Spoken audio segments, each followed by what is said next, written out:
Hi, today I'm going to show you how you can connect Telegram wallet to Bybit. Now from Bybit here, you want to go to assets on bottom right here. Now on assets, you want to go to deposit. Now on deposit, you want to go to deposit crypto. Now on deposit crypto, you want to pick whichever crypto you have. I'm going to pick BTC here, for example. Now on BTC, just choose a chain type. I'm going to choose BTC. And then take note of the wallet address that just appeared earlier. Now after you have that wallet address, let's move on onto Telegram. Once on Telegram, let's go to the menu section on the upper left here.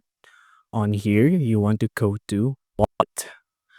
On wallet, let's just wait for it to load for a second here. Now, once on wallet here, let's go to send. Now on send, let's go to an external wallet. And earlier we want to send Bitcoin, right? So let's just pick Bitcoin and then just type in the BTC address here and then type in also the currency and the price, and then you'll be good to go.